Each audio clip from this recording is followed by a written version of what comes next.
Twelfth class का account का paper है ये। मॉर्निंग शिफ्ट का पेपर है। पेपर हर बार की तरह लेंथी तो आया ही है। अगर इसमें बात करें, देखो पहले एमसीक्यू क्वेश्चन है। इस एमसीक्यू क्वेश्चन को एक बार देख लो आप लोग। पेपर लेंथी तो है हर बार की तरह, जैसे लेंथी आता है। तो एमसीक्यू क्वेश्चन इस तरह से पूछे गए हैं। फिल इन द ब्लैंक्स वाले क्वेश्चन भी आए जिसमें मिसिंग वैल्यू आपको लिखनी है। और यहाँ एमसीक्यू जो क्वेश्चन आए हर चैप्टर से आए हैं।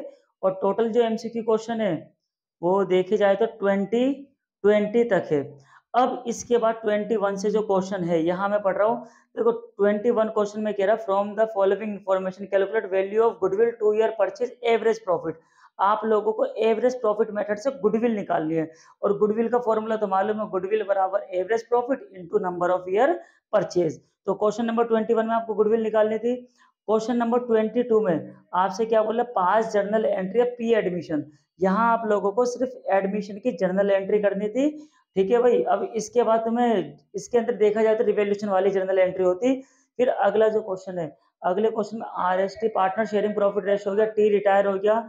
और रिटायरमेंट होने के बाद गुडविल की जर्नल एंट्री करनी है। यहाँ भी एडजस्टमेंट ऑफ गुडविल, गुडविल की आप लोगों को जर्नल एंट्री करनी थी। और अपना जो वर्किंग नोट था वो बना के दिखाना था। ठीक है। इसके बाद ये जो चॉइस में आ गया क्वेश्चन है, ये चॉइस में आया हुआ क्वेश्चन अदर देन कैश का है। इसमें पूरा का पूरा बिजनेस टेक ओवर कर लिया है। तो भाई इसमें जो एंट्री होती है assets account debit to vendor, vendor वाला आप लोगों ने पढ़ा होगा जो कन्वर्ट करते थे। तो ये भी बहुत अच्छा क्वेश्चन था। इसके बाद आगे बढ़ते हैं। अगला जो क्वेश्चन है, record the journal entry in the following of dissolution.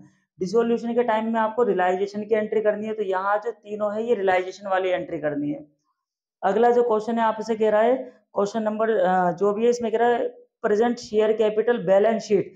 तो ये जो क्वेश्चन आया है अगला वाला, ये आया है बैलेंस शीट का क्वेश्चन। यहाँ आप सभी को बैलेंस शीट बनानी है नई वाली। ठीक है। बैलेंस शीट के बाद जो क्वेश्चन नंबर 7 है, एडजस्टमेंट एंट्री, एडजस्टमेंट एंट्री अब वो वर्किंग नोट। अब यहाँ भी दे रखा है ये। फिर इसी की तरह आगे बढ़ते हैं। यहाँ भी जनरल एंट्री पूछा, जनरल एंट्री के क्वेश्चन थोड़े ज्यादा आए हुए। अब जो क्वेश्चन नंबर अगला है 29 में डिसॉल्व द फर्म, सिर्फ और सिर्फ आप लोगों से रियलाइजेशन अकाउंट पूछा है। यहाँ कौन सा अकाउंट पूछा है? Only realisation account. Realisation account बनाना है तो बहुत इजी, आगे इसने कुछ नहीं बोला। ये सारी एसेट जो इधर ट्रांसफर करनी है, लाइबिलिटी इधर ट्रांसफर करके नीचे से ये पढ़ लेना क्या क्या एसेट्स हमने बेच दिया है। लेकिन सिर्फ ये अच्छी बात है कि रियलाइजेशन अकाउंट बोला है। फिर इसके बाद अगला जो क्वेश्चन आता है, ये जो अगला क्वेश्चन है, अगला क्वेश्चन इसने ये बोला है प्रॉफिट शेयरिंग रेशो गुडविल। ये या तो रिटायरमेंट का होगा या डेथ का क्वेश्चन होगा।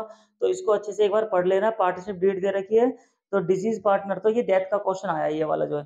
फिर अगला क्वेश्चन दे रखा है, अगला क्वेश्चन कौन सा? एडमिशन। एडमिशन वाला तो आप लोगों का एक 100% आता ही है। और एडमिशन वाले में इसने दो चीजें बोली, रिवैल्यूएशन अकाउंट और कैपिटल अकाउंट। बैलेंस शीट के क्वेश्चन नहीं बोले तो बैलेंस शीट नहीं आई है। जो चॉइस में क्वेश्चन आया है वो रिटायरमेंट वाले में से आया, रिटायरमेंट वाले में से आप कर लोगे।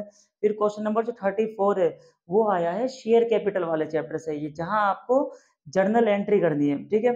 जर्नल एंट्री वाले क्वेश्चन से आए। तो ये लास्ट हमारा आ गया। पेपर लेंथी था, अगर स्पीड से करोगे तभी आपका सही टाइम पे पेपर हो पाएगा।